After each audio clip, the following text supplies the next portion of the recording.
Përballë kritikave për dasmat luksoze, Erion Velia ka vendosur që të japë për bamirësi dhuratat që janë ofruar çiftit nga të ftuarit e 2 ceremonive të tyre. Nga raportimet në shtypin e ditës mësohet se përfitues të bamirësisë së ministrit do të jenë shtëpia e fëmijës dhe ajo të moshuarve në qytetin e Gjirokastrës. Por nuk ishte kjo çfarë kërkuan qytetarët ministrit. Dhuratat janë personale dhe Velia mund t'i mbajë ato, pasi të bëjë transparent sa është shuma e tyre.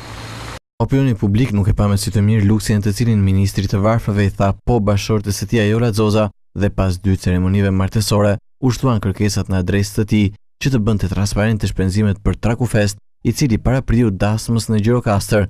Velia ka refuzuar ta bëjë këtë, duke u fshehur pas deklaratave se gjithçka bazohej në kontributin vullnetar të miqve të tij. Edhe për vullnetarizmin ngrihen dyshime pasi kompania Anima Picture, pronë e vajzës së deputetit socialist Dashamir Peza, është një prej organizatorëve të Trakufest dhe ceremonisë së pritshme në fshatin Pezë. Kjo kompani edhe më parë ka realizuar spote të ndryshme publicitare për promovimin e punës së këtij dikasteri. Qytetarët kërkojnë që zoti Velia të bëjë transparent fondin e përdorur për Trakufest, projektin mbi të cilin u punua dhe cilat ishin firmat e specializuara. Bashkë me to, Velia duhet të tregojë edhe pse nuk ka marrë leje nga Instituti i Monumenteve dhe ai i arkeologjisë për realizimin e punimeve në Kala.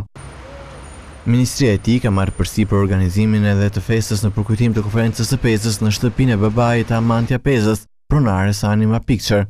Këto duhet të sqarojë zoti Velia, i cili edhe një javë pas dasmës së tij vazhdon të heshtë, duke shtuar misterin për të gjitha pyetjet që ngrihen.